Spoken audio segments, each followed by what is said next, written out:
dari sifat ma'ani. Satu ibarat, satu istilah yang digunakan, ada sifat ma'ani dan lekatnya ma'ani pada zatnya ta'ala, yakni pada zatnya zat Allah ta'ala. Itu di sisi ulama yang pertama, orang yang menafikan ahwal, yakni yang mengaku kata ahwal sifat manawiyah tu bukan hal. Lepas tu bila sebut kaunuhu qadiran, nak mengatakan ada sifat ma'ani dan lekatnya ma'ani pada zat Allah Ta'ala. Tu ataupun kita katakan apa dia sini, kita kata inilah nafsiyah sifat. Inilah dipanggil nafsiyah sifat. Dia nafsiyah ada dua, nafsiyah zat, yang satu lagi nafsiyah sifat. Jadi bila kita kata kaunuhu qadiran, yakni adanya kudrat di zat. Itu maksud kaunuhu qadiran, keadaan Allah Ta'ala yang berkuasa. Apa makna? Yakni adanya kudrat pada zat Allah. Adanya kudrat tu, nak khabar kata ada kudrat, itulah dia panggil nafsiyah bagi sifat. Ada sifat kudrat. Ada mana? Ada duk di zat. Ada di zat tu wujud pada zat. Wujud dia panggil sifat nafsiyah. Sekarang nak cerita zat kan, nak cerita sifat. Nak cerita sifat, maka dia panggil nafsiyah sifat. Nampak tak? Dan di atas kaul yang kedua, yakni kaul pendapat ulama yang menyabitkan ahwal, yakni yang mengiktikad, yang mengaku sungguh tujuh sifat ini sebagai hal. Apa dia? Ibarat satu cakapan, satu tuturan ataupun istilah daripada satu kelakuan. Satu kelakuan sini satu perkara yang tidak ternaik kepada pekat, macam peringkat lah. Pekat macam pekat, bukan peringkat. Pekat. Pekat, pingkat sudah. Kalau orang transliterasi alih kod Rumi, tak mengaji kitab cara pondok lama, baca pikat, pingkat, sudah. Suatu kelakuan, satu perkara yang tidak ternaik kepada pekat adanya. Ada perkara tadi tidak naik kepada martabat ada, begitu. Dan tidak terturun kepada pekat tiadanya, yakni tidak turun kepada martabat tiada, yakni ma'dum. Hanya suatu kelakuan, satu perkara yang menengahi di antara adanya ada perkara dan tiadanya tiada perkara. Faham hak ni? Faham lah, tak ada payah dah. Yang dikatakan pertambatan atau pelekat yang melekatkan sifat ma'ani pada zatnya, zat Allah Ta'ala. Ini dua pandangan. Pergi ngaji kitab tinggi mana pun main dua ni. Duduk bahas sifat ma'nawiyah. Maka atas sifat ma'nawiyah tu pecah dua.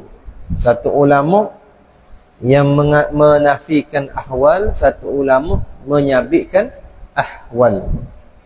Ahwal jamak bagi hal. Ahwal ni jamak bagi hal. Hal tu apa dia? Hal ni kalau tak mengalus orang campur aduk ilmu jeng. Ada orang keliru hal dia pergi ambil hal ilmu nahwu. Selera.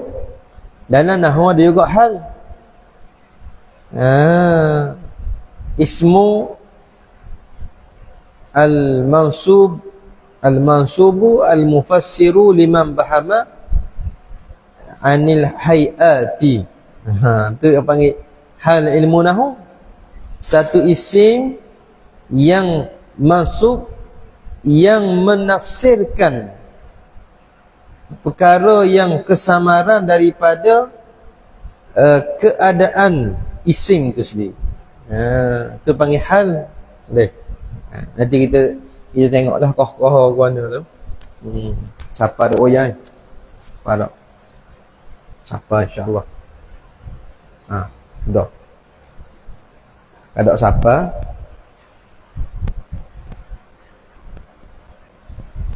Siapa je? Okey.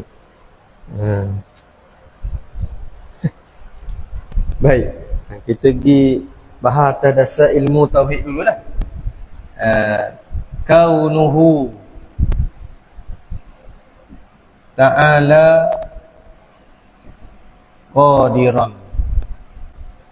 Mana sifat manawiyah? Sifat manawiyah ialah belakang sikit. Hal ni lah. Hal ni je. Kaunun. Kaf, waw, nun. Kaunun.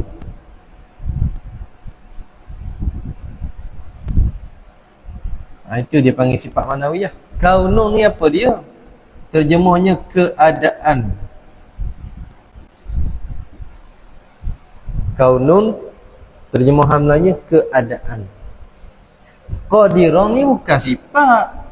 Orang tua zaman itu duk mengaji, duk bilang qadirun, muridun, alimun, hayyun. Tak kena mengenuh ni. Dia kaunun ni lah. Keadaan Allah Ta'ala yang berkuasa. Qadirun dia panggil jatuh kepada isim fa'il. Qadirun ni kalau kita hari mari qadirun di sini, qadirun lah, dia kena kepada ismun fa'il. Isim fa'il ni apa dia? Kata nama pembuat. Isim fa'il ni kena kepada kata nama pembuat. Isim fa'il. Jadi qadirun terjemah dia apa dia? Yang kuasa. Sebab apa kita kata yang kuasa? Sebab ada sifat pekuasa. Pekuasa ni sifat. Tuan yang bersifat dengan sifat pekuasa tu panggil yang kuasa atau yang berkuasa. Lalu pada qadirun ni dia terjemah mana? Yang berkuasa. Kita tinggal apa dia? Pada yang berkuasa. Sebab kau Arab bila sebut qadirun, Arab sebut zatun,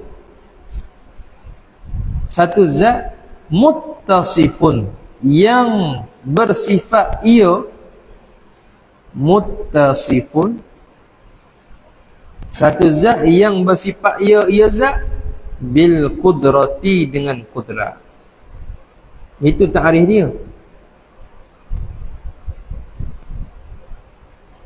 Bila sebut qadirun, jadi orang yang duduk bahang atas ni saja ni sifat manawiyah, dia tidak capai maksud lah. Itu sifat qadirun, isim fa'il. Jadi tak ada kena mengena pun dalam peribahasa sifat manawiyah. Yang manawiyah ni je kaunun, keadaan tu, keadaan yang berkuasa. Keadaan tu apa dia? Adaan. Ada tu keadaan ni daripada mana? Ada tu. Ada yang kuasa. Baik. Jadi khilaflah di sini atas keadaan ini pecah kepada dua golongan. Yang pertama, mana gitu? Kaul yang pertama dia panggil menafikan hal. Kaul siapa ni? Asy'ari. Dia panggil menafikan ahwal. Yakni apa makna sini? Iaitu dia kata kaunun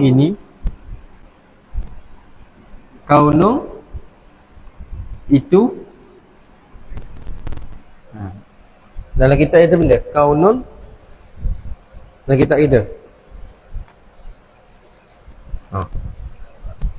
ibarat daripada ada sifat. Tu kaunun itu ibarat satu ibarat daripada ada ma'ani. Sebut gitu senang. Ada ma'ani pada zat. Ada ma'ani ni. Kataan ada ma'ani ni dia panggil nafsiyah. Sekarang nak cerita ada zat ke ada ma'ani?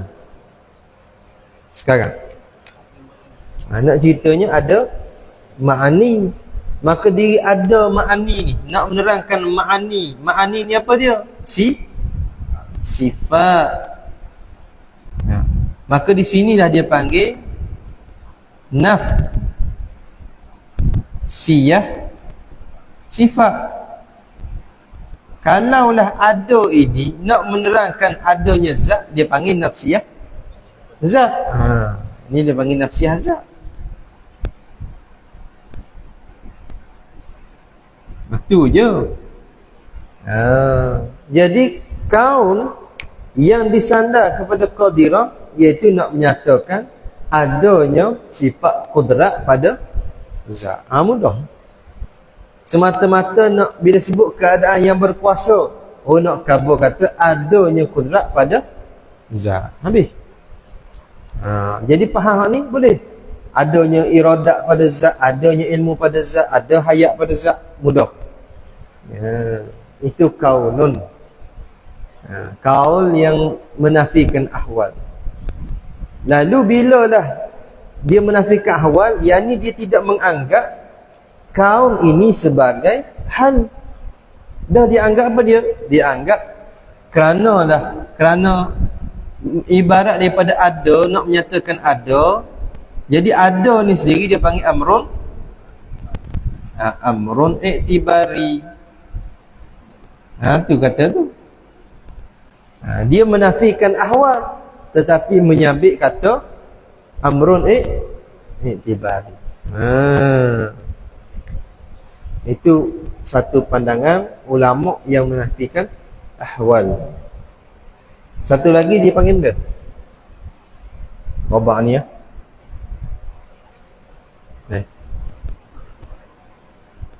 mensabitkan ahwal. Yang kedua, pakai biru pula.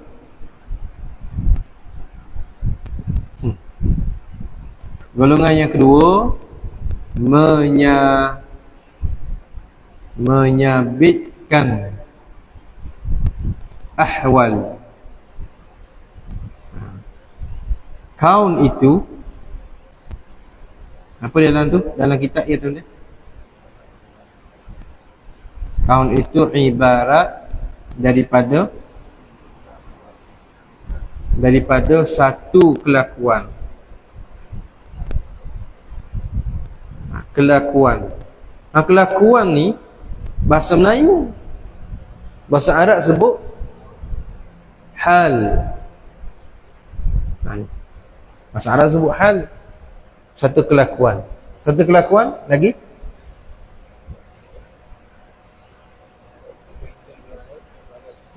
yang menengahi lah, kita ambil ringkas, yang menengahi antara maujud, kena kata gitu, dan ma'dum. Satu perkara, satu kelakuan sini kita kena letak satu perkara. Sebab hal di sini bukan hal ilmu nahwu, sini hal di sisi ulama usuluddin. Satu perkara yang menengahi antara maujud dan ma'dum. Kemudian perkara inilah, kelakuan inilah, kelakuan ataupun hal inilah jadi apa dia? Pengikat sifat ma'ani pada zat. Itu. Jadi kalau kata kaunuhu qadiran, kaunuhu qadiran ni nak menyata pada satu ibarat, ibarat daripada satu kelakuan yang menengahi antara maujud dan ma'dum, yang dia itu ialah pengikatkan sifat qudrat pada zat. Itu saja. Jadi pengikat yang nak mengikatkan qudrat pada zat itu, dia tidak boleh maujud dan dia tidak boleh ma'dum, dia duduk tengah-tengah. Dia duduk tengah-tengah.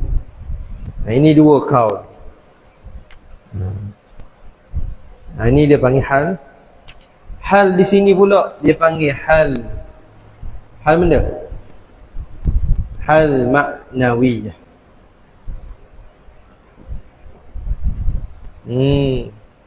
Bila hal maknawiyah, lawan dia hal nafsiyah. Banyak contoh ni. Hal maknawiyah, hal nafsiyah. Banyak pecahan pula. Inilah kita panggil hal maknawiyah ni lah mu'allalatun bi'illatin. Mu'allalatun bi'illatin, dikeranakan dengan satu kerana. Adanya pengikat kerana adanya sifat ma'ani. Yang ni dikeranakan dengan satu kerana.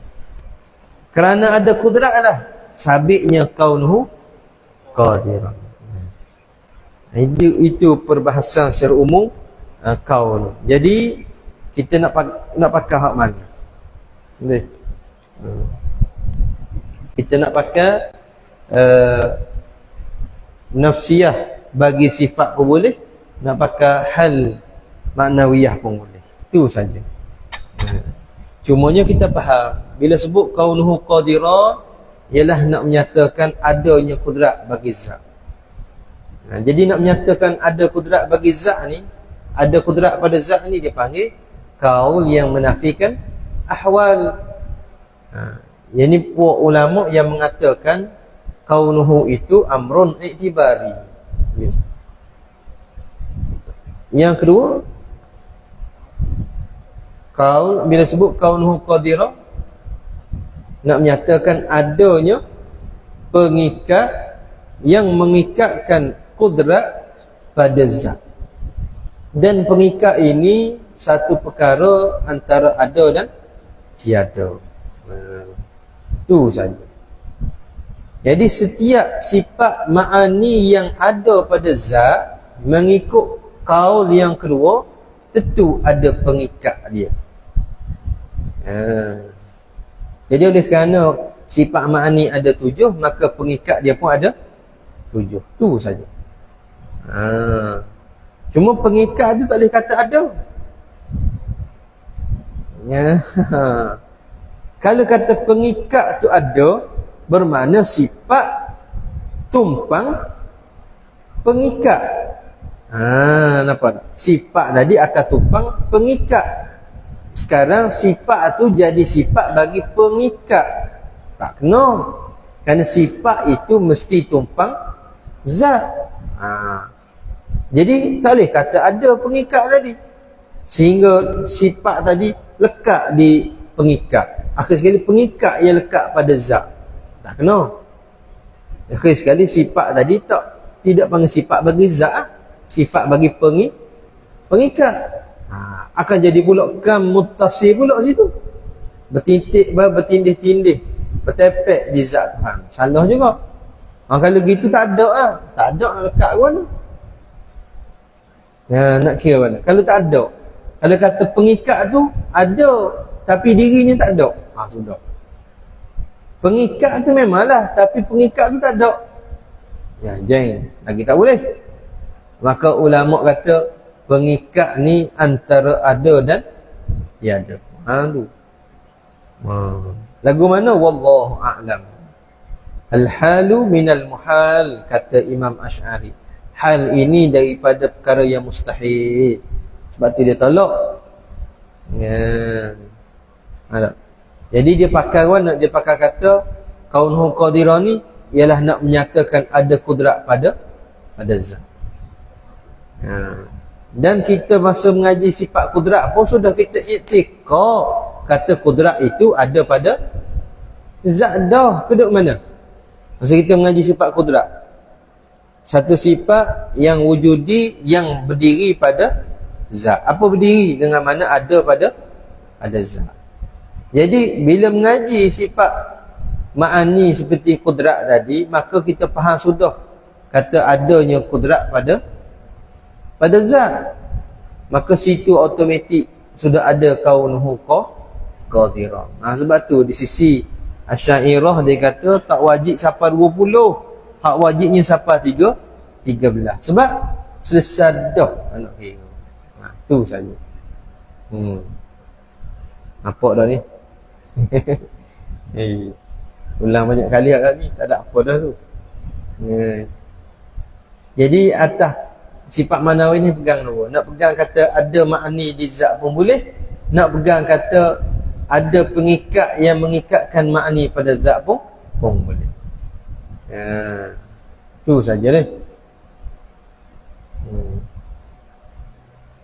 Jadi kalau kita pakai atas kaunun qadirah enggak, pakai dua. Nak pakai kata kaunun qadirah apa dia? Ada kudrat di zat. Lepas fardu ain. Kaunun qadirah, nak khabar kata adanya pengikat yang mengikatkan sifat kudrat pada zat. Bila orang tekan mana? Dah pengikat ke mana? Pengikat tu antara ada dan tiada. Kalau kata tak ada pengikat, nak lekat ke mana? Habis. Boleh pakai dua jalan. Ataupun boleh pilih antara salah satu daripada dua. Yang pentingnya tahu. Takut tak tahu pun satu Nanti bimbang tu. Kaunuhu qadiran, keadaan Allah Ta'ala yang berkuasa. Apa dia? Tak tahu tak boleh. Itu Cumanya kalau orang silap faham, dia akan hidup hurai hal tu ilmu nahwu. Hal ilmu nahwu hal lain. Contoh hal ilmu nahwu dia. Contohlah. Ja'a telah datang Zaidun oleh si Zaid. Telah datang oleh si Zaid. Lalu timbul kesamaran. Datang mari guana dia ni. Dia mari ngakak ke, terbang ke, jalan ke. Rakiban. Hal keadaannya menunggang. Tu hal ilmu nahwu. Ni rakiban ni dia panggil hal. Zaidun ni dia panggil sahibul hal, tuan bagi hal. Itu hal ilmu nahwu. Jadi kalau orang tu mengajar tauhid, bab hal ni hidup hurai hal ni, banyak hal lah dia tu. Memang dia buat hal lah tu. Dia tak ada kena mengena ni. Ni hal ilmu nahwu. Ada. Datang oleh Zaid, datang ke mana? Datang ke mana? Rakiban, hal keadaan dia menunggang. Jadi hal ini nak menerangkan kesamaran pada Zaid. Zaid mari ke mana? Keadaan mari tu. Keadaan tu. Hal keadaan tu. Atau duduk keliru tu. Hal ni dengan makna keadaan juga. Keadaan datang oleh Zaid tu. Datang mana? Rakiban, menunggang. Orang tu duduk keliru tu. Dia keliru hal maknawiyah. Oh, ramah sesak tu. Lepas tu jadi kena tahu juga istilah antara hal ilmu nahwu dengan hal ilmu kalam. Seperti kalam dalam ilmu nahwu lain, kalam dalam ilmu sifat 20 lain. Kalam ilmu sifat 20 artinya perkata, nak cerita sifat Tuhan. Kalau kalam ilmu nahwu, ilmu grammar bahasa Arab, lagu lain. Al-kalamu huwa al-lafzul murakkabul mufidu bil wad'i. Kalam itu ialah huwa lafzu, ialah lafaz. Mesti lafaz. Murakkabu mesti murakkab. Mufid beri faham. Bil wad'i dengan bahasa Arab. Tu panggil kalam. Oh, jauh lagi antara kalam sifat 20 dengan ilmu nahwu. Baik. Jadi kalau kita mengaji sifat manawiyah, dia tak lari daripada dua ni. Gilah. Mana-mana kitab pun tidak akan lari daripada dua ni.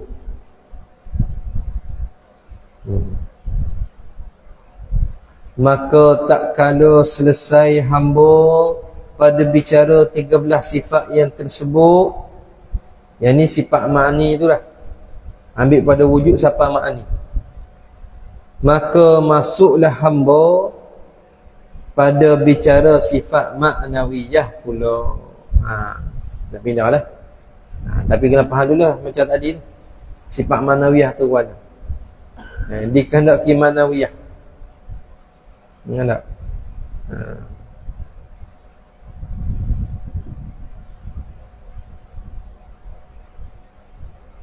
Jadi kalau tak faham pecahan tadi, tak boleh nak pergi lah. Bab manawiyah. Keadaan yang berkuasa. Apa dia keadaan yang berkuasa? Tak faham. Keadaan tu nak cerita kata adanya sifat kuasa. Ataupun nak cerita adanya pengikat. Habis. Waktu mudah. Baik. Yang ke-14, kaunuhu ta'ala qadiran. Waktu baca qadirun. Mana qadiran? Mana betul? Mana betul? Betul belakang. Tapi kalau ada kaunuhu kena tambah qadiran. Berapa gitu? Kerana kaedah nahwu gitu. Jangan tanya berapa. Tak boleh nak tanya hak tu. Al-aslu la yus'alu. Hak asal tak boleh nak baca, tak boleh nak tanya berapa. Kaunuhu ni, tugas dia kaunuhu ta'ala qadiran. Kaunuhu ni dia panggil satu alat yang mengapa dia? Dia asal gini. Asalnya Allahu qadirun. Asal begitu. Allahu qadirun. Bermula Allah itu yang kuasa ia. Ini dia panggil mubtada'. Saya tulis mim. Ini dia panggil khabar. Orang mengaji ini dia panggil subjek. Ni dia panggil predikat. Bahasa Melayu. Jadi mari kaunun. Kaunun ni satu alat yang membatalkan hukum. Dia panggil isim kana. Kana wa akhawat. Bila masuk kana, kana Allah adalah Allah itu, ia kena ubah jadi qadiran. Kaedah bahasa Arab. Bila masuk kana pada mubtada, hilang nama mubtada, dia jadi panggil isim kana. Akan jadi ni khabar kan. Jadi kana ni madhi yakunu kaunan. Kaunu. Ini jadi kaunun. Kaunu. Kaf waw nun tambah hu. Hu ini dhamir bagi Allah. Jadi kaunuhu ta'ala qadiran jadi khabar. Tu jadi asal itu. Ni tak ada kena mengena. Hak apa ni sifat manawiyah sini je. Ni. Tu sifat manawiyah. Baik. Kaunuhu. Keadaannya Allah qadiran yang berkuasa. Tapi kalau ikut daripada dia terjemahlah yang berkuasa ni. Yang berperkuasa atau yang empunya perkuasa. Sahibul qudrati, yang empunya, tuan bagi perkuasa. Dia asal gitu. Nah? Jadi kalau mengaji kita pada anak murid dia lain sikitlah. Lain sikit. Baik, tengok sini terjemah kawan. Kaunuhu ta'ala qadiran, artinya keadaannya Allah Ta'ala empunya perkuasa. Tengok. Nanti tadi pada yang empunya perkuasa. Sebab qadiran ni dia panggil isim fa'il tadi lah. Bila isim fa'il dia kena panggil empunya. Yang mempunyai, yang memiliki. Tu fa'il, kata kerja, kata nama pembuat. Itu terjemah dia. Kaunuhu ta'ala qadiran, terjemahannya keadaan Allah Ta'ala yang empunya perkuasa. Apa dia? Iaitu ibarat satu cakapan, satu tuturan daripada ada perkuasa dan lekat perkuasa pada zatnya, zat Allah Ta'ala. Itu menurut siapa ni? Di atas kaul yang pertama. Lepas tu pada tuan. Bila sebut keadaan Allah Ta'ala yang keadaan Allah Ta'ala yang empunya perkuasa, kita faham tak? Faham kata ada sifat perkuasa pada zat Allah. Habis pada tuan. Tu kan nak lepas sungguh lah. Lepas dah tu. Faham lagu tu, lepas dah tu. Tak perlu dalam-dalam, tak perlu nak korek-korek, tak payah dah. Kan nak lepas pada air. Jadi kan nak lepas pada air sungguh, tak nanti setahun, seminggu habis dah. Ni siapa berpuluh-puluh tahun tak lepas dah. Kan dia lagu tu. Tak? Bukan duduk di pondok ni. Kita ni di masjid kena ikut kaedah. Kalau kita nak lepas pada air, kena cara pada air ya. Jangan kita buat macam nak buat kajian. Kajian memang makan tahun lah. Jadi pondok-pondok mengkaji. Sebab tu lambat sudah. Lambat sudah dah apalah, dia tindih banyak kali. 6 kali sehari ngaji. Jadi kalau kita ni nak buat macam pondok tindih lambat gitu, ngaji pula antara maghrib esok, seminggu sekali. Susuk mati tak ada, sudah padu air. Sudah. Jadi kena tengok masa dan ketika dia. Macam lirik lagu pula. Baik. Atau ibarat satu cakapan atau tuturan daripada suatu kelakuan, keadaan yang empunya berkuasa tu, satu kelakuan yang tidak ternaik kepada pekat adanya, tak naik kepada martabat maujud, dan tidak terturung kepada pekat tiadanya, makdum. Hanya suatu kelakuan yang menengahi di antara adanya dan tiadanya, duduk tengah antara ada dan tiada. Yang dikatakan benda yang menengahi tadi, yang dikatakan pertambatan atau pelekat yang melekatkan perkuasa pada zatnya, zat Allah, atas kaul yang kedua, atas pendapat yang kedua tu. Nak pakai hak mana? Bagi saya boleh pakai belakang. Pok kita nak pakai hak mana?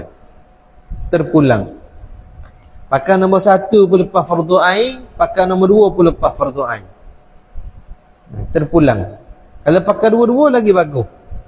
Dia boleh tukar bila-bila masa. Jumpa parti ni, lopak parti ni. Masuk parti tu, lopak parti. Boleh pergi belah ke parti mana-mana. Kalau sebelah ni susah kot kan. Main parti sebelah kan. Orang cakap parti tu kita tak boleh nak masuk dulu. Pasal kita parti lain. Kita parti mana? Parti Musolli ke parti Faridah? Tu parti. Ada tak? Kalau nak parti tu kena pergi dulu lah. Hak mana tahu-tahu. Parti Faridah dengan parti Musolli kena kita kena. Tak mana tak tahu. Baik. Allahumma salli ala sayyidina Muhammad. Adapun qadirun, ni nak jawab ni, soal muqaddar dia panggil.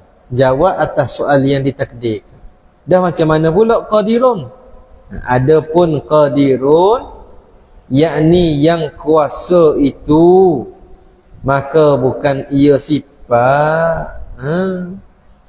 Yang kuasa tu, qadirun yang kuasa tu, bukan ia sifat. Qadirun tu bukan ia qadirun tu sifat, bukan. Lepas tu hanya kena kepada zat yang bersifat dengan kudrat. Zatun muttasifun bil qudrati, zat yang bersifat dengan sifat kudrat. Tu lah. Jadi orang bilang zaman itu tu banyak nak kena beki tu. Banyak nak beki tu. Hari Jumaat tu kan, hari Sabtu kan mengajar di 210. Ada seorang dua minat tauhid. Dia kata betul sungguh lah dia tu. Berkata-kata takkan lawan bisu, berkata-kata lawannya tidak berkata-kata. Baru cerah awak dia. Baru temu. Akhir sekali dia kata dah tak usah baca kitab ni, kita baca kitab tauhid pula. Ambil no. Dia kata jangan buat lagu tu. Ini buat lagu tu. Kitab dah tebal. Main butis kerak jalan gitu je. Sudah itu. Dia kata tak apalah, kata pun habis dulu, nanti kita buat ulang balik. Pengurusi sedap minta. Mati dia sudah. Ada. Macam di Masjid Gang Bayu, besuk dulu. Tok Imam minta Baba Kasim untuk mengajar kitab Aqidatun Najim. Baba kata, mu je minta, orang lain tak mau. Lama duk mengajar mati Tok Imam. Sudah. Orang lain tepi tengah. Sebab salah. Sekali tak baca Aqidatun Najim. Nawi tahid sungguh. Biar fokus sungguh boleh baca kitab besar gitu. Ni pun cabut semacam. Dah reti nak letak lagi. Nak ngaji kitab tinggi kau selaru mana? Itu beza dia. Kaunuhu qadirun dengan qadirun. Lain. Qadirun kena kepada satu nama bagi zat yang bersifat dengan kudrat. Ismun fa'il. Dan mustahil, lawan bagi kaunuhu qadiran, iaitu kaunuhu ajizan. Apa dia kaunu ajizan? Artinya keadaannya Allah Ta'ala yang lemah. Mustahil. Perkara yang mesti tak ada di Tuhan. Pasal kita telah sabit Allah ada kudrat. Bila ada kudrat, maka dia kaunuhu qadiran. Dan dalil bagi ini sifat, yakni sifat kaunuhu qadiran ni, zahir ia, nyata ia dalil pada dalil kudrat yang telah terdahulu, yakni yang telah terdahulu sebutnya.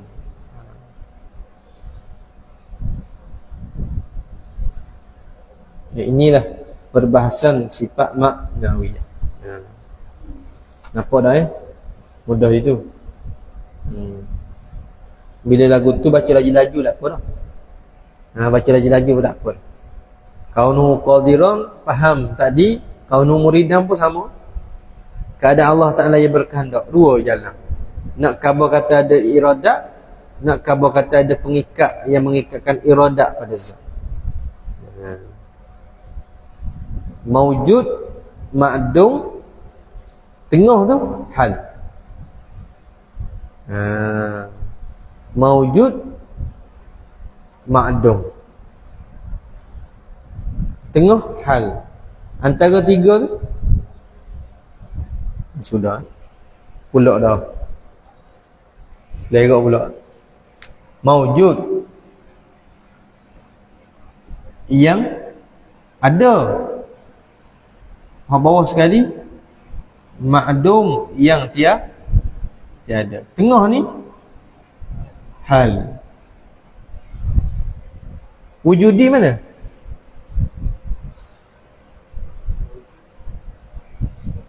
Wujudi. Ini 5 kan? Ma'dum, mawjud, wujudi, hal, i'tibari, ma'dum. Di mana? Sini wujudi. Sini i'tibari ataupun adami.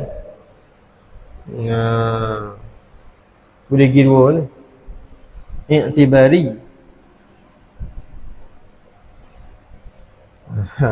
Hal ni dah tengah. Nak kata i'tibari pun tak.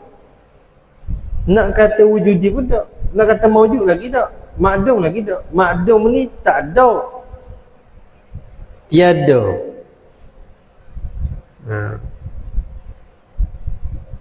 Dia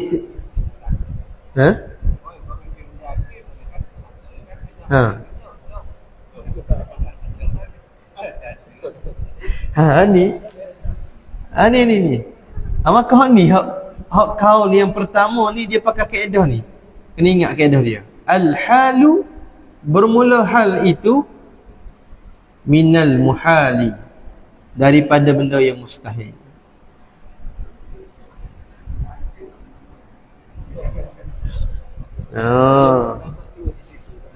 Habis. Ni pakai ni. Apa dia ada benda dia tengah-tengah. Dok ni dok.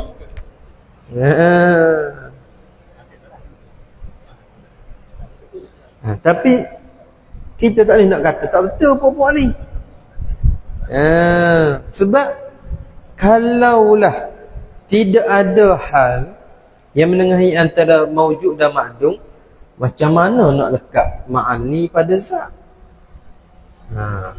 Sebab ma'ani itu bukan zat.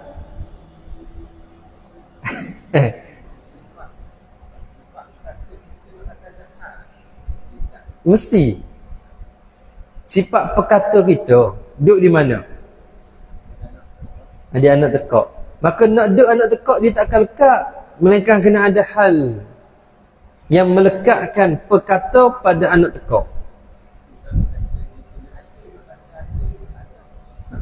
Dia panggil sabitah. Sabit. Sabit. perantaraan, wasitah. Kalau perantaraan ni maknanya benda tu ada.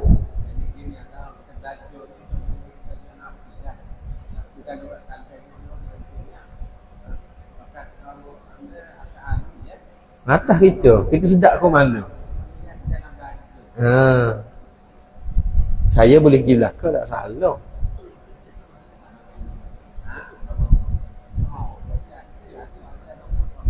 Jadi kita bayang gini lah, dia ulama tegur-tegur dia kata seperti gam. Gam ketika buat wow zaman itu Jadi kita tepek gam di kertas minyak. Kertas minyak yang betul tak? Gam tu. Jadi gam tu lekat di buluh lidi buluh dulu. Jadi bila gam tu kering, kering tu masalah. Nak kata kering tak ada terus pun tak ada. Nak kata ada pun barang tak ada. Jadi lekat tadi pada lidi. Lekat kalau tak ada pelekat, macam mana nak lekat? Dia buat banding gitu. Macam putih, cat putih lekat di dinding. Maka antara putih dengan dinding, antara cat putih, antara putih dengan dinding tu, dia ada kaunuhu. Yang melekat. Kalau dia tak lekat, manis pada gula. Manis tu benda ma'ani. Gula tu zat. Mana mungkin nak lekat manis pada gula, melainkan kena ada pengikat. Jadi pengikat tu nak kata tak ada tak boleh. Kalau tak ada, tak lekat. Nak kata ada, jadi pelekat tu, manis tu sifat bagi pelekat, bukan sifat bagi gula. Kira lagu mana? Ambil tengah. Antara maujud dan makdum. Habis. Siapa boleh terima? Terima. Tak boleh terima, sudah. Ayah benda. Pakai qaul Asy'ari. Habis. Tapi kalau nak kata salah, kita kena ada hujah. Ada kata tak betul ni, mana hujah kita? Takut kata saja tak boleh, kena dakwa di akhirat. Orang kata ni Imam Syafi'i semayang tak ikut sunnah, dia kena jawab di akhirat. Sedap kata ikut sunnah.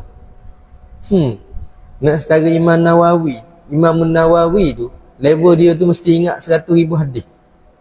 Imam Nawawi tak boleh buat mazhab lagi. Dia hanya fatwa, mujtahid tarjih. 100,000 wajib kena ingat Imam Nawawi.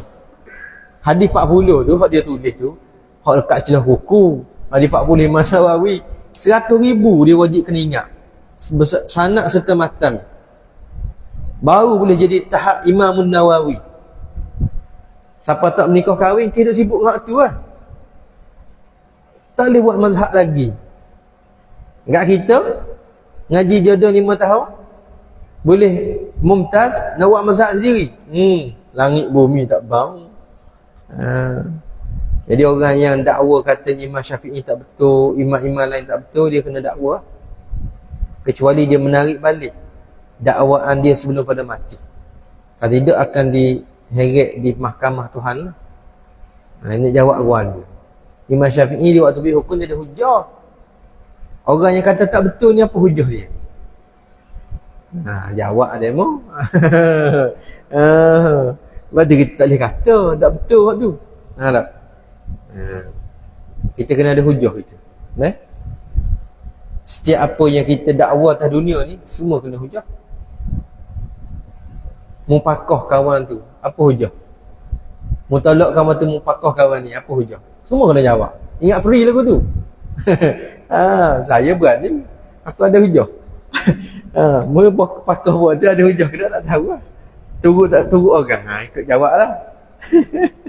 Macam ni. Hal ni tak apa.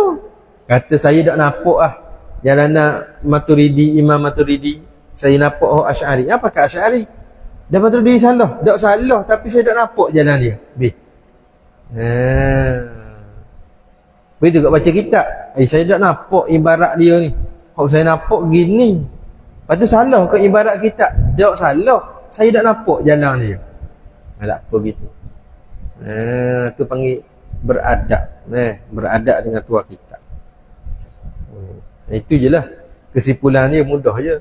Jadi ngaji kita sifat manawiyah ni dua ni. Kaunun. Nak pakai kata nafsiyah bagi sifat pun boleh. Nak pakai hal maknawiyah pun boleh. Tu saja. Ada alihnya tak tahu bersatu. Dia bilang saja kaunuhu qadiran, keadaan Allah yang berkehendak berkuasa, kaunuhu muridan, keadaan Allah Taala yang berkehendak, kaunuhu aliman, keadaan Allah Taala yang mengetahui. Apa benda ni? Tahu? Tak tahu benda tahu ni. Maka itu tidak sah. Jatuh dosa tu. Sebab itu fardu ain. Fardu ain mesti kena ketahui. Orang ni payah nak ngajar kuliah maghrib. Nak pergi terang orang kuliah maghrib payah. Kadang-kadang orang ngajar baca je lah. Kalau Ustaz Din Baba Ridauddin Penati, dia terang so je. Hak lain bau dia baca je. Dia tak terang dah. Alihi wa sahbihi ajma'in. Allahumma aftah alaina futuhal arifin. Allahumma allimna liman akdamin wa fahimna fahmas sabiqin. وارزقنا رزق الطالبين اللهم زدنا علما وألحقنا بالصالحين وصلى الله على سيدنا محمد وعلى آله وصحبه وسلم الحمد لله رب العالمين.